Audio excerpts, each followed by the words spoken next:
How can a smart rural community make government services more efficient? Well, that was one of the things that your comment, Catherine, kind of sparked that question. So why don't you talk to that, some of the things you're seeing from a Pew Institute standpoint? Thanks for that question, because it's not something that we talk about as much as we probably should. One of the benefits of ubiquitous affordable connectivity is that we can really use it to improve citizens' experience with government. I have colleagues at the Pew Charitable Trusts who focus on something called civil legal system modernization, which is a really big mouthful for saying, let's get technology in courts and coach courts on how to use it. What their research has found is that it has increased satisfaction with courts. It's increased folks' ability to actually be present for their hearings, so they don't have to take time off of work, get childcare, all that sort of stuff. And they're more pleased with the outcomes. So that's one specific example. But then we can also talk about things like access to information. Are my kids' schools closed these days? How do I pay a parking permit fee? So there are ways that we can just get information and resources out into the hands of the folks and the taxpayers who need that every single day. It seems like there's a huge opportunity now with all the money coming in. And it seems like in rural America, maybe the opportunity is even greater for those kinds of efficiencies.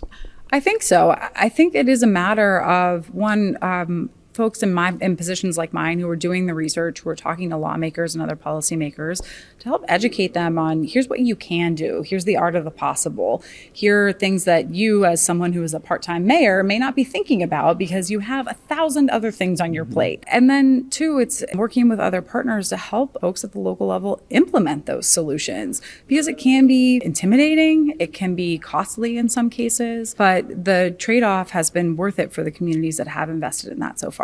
Well, and this kind of makes me think, too, a big topic of conversation at this conference has been the idea of working with community anchor institutions when you're applying for BEAD. And so does this play into that? Absolutely. If you haven't called your library, call your library, call your community center, your senior center. These are all partners who can help be an asset in that application process by really talking about people that they serve, what they need, and then they can also be partners in implementation, whether we're talking about signing folks up for the Affordable Connectivity Program, providing digital literacy skills and training, or just being an anchor point of connectivity that can maybe decrease cost of last mile deployment. There are a lot of options and roles that these community institutions can play, but they also have a greater fluency around community needs than most other folks will have in the community as well. That makes sense, and it shows that you truly are embedded with the community if you can get that support. Absolutely, and I think that's been one of the interesting things working with NTCA and meeting some of their members is it's not just a talking point. They really are embedded in their communities. We heard this too from state broadband offices that we interviewed in our research, where the internet service providers that are those small rural providers, they're very focused on customer service and quality because they see people in the grocery store. Like, you can't run away from someone in the dairy aisle if your internet service isn't working.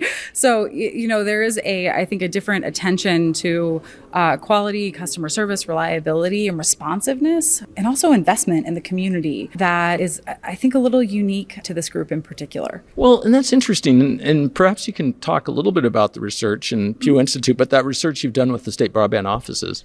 Sure. The state offices themselves, what we found that distinguished state broadband policy from federal broadband policy was that states were really thinking about the why. Why are we investing in broadband? Why does digital equity matter?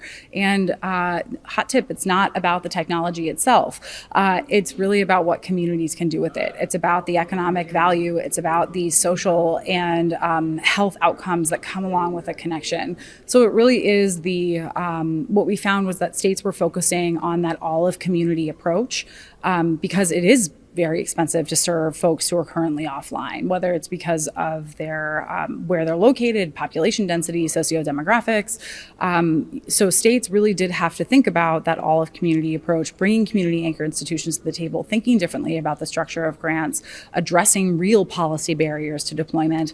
And the result were programs that were more responsive to local needs. As operators are contemplating applying for BEAD, what sort of barriers do you see for them to get that funding? I think one is timing, and that these programs will move fairly quickly. So there's not only the responsiveness to applications, but then also questions around demonstrating financial viability. So is there enough, do smaller providers or rural providers have enough access to capital to bring to the table for match requirements? That's something that we've heard fairly consistently from state broadband offices that they're citing as a concern. I think the thing, though, that rural providers and members of NDCA should be leaning on is really that customer service, that quality, their footprint that they already have in communities. How can we create efficiencies with existing networks and existing federal or other sources of funding that they may be using? How can they build off of those existing footprints to just kind of edge out into the community and pick off those households that just may not have been in the business plan before that? From a research perspective, how has working with these smaller rural operators kind of informed your research that maybe you wouldn't have thought of before? That's a very good question. We have learned a lot about what all it requires to actually serve that last mile. And we can boil it down to talking points, and people often do that sort of like little soundbite of, oh, you got to streamline permitting and you got to make sure that funds are deployed quickly. Like, what does that mean? What we've learned from these smaller rural providers is about the labor it takes to get this done, how hard it is to secure that labor, that they're often running, they don't have a ton of cash to move around at once. So thinking about the repayment plans and the reimbursement plans for those providers is really important. And I think, again, this mentality of we need to serve everyone. So we have to figure out how we can serve everyone. And whether that is calculating a longer return on investment, whether that's thinking differently about the capital stack, that's really what we've learned from smaller providers. This is a hard business, but they're getting it done. Excellent. Well, you're right, and I appreciate your time. Thank you so much.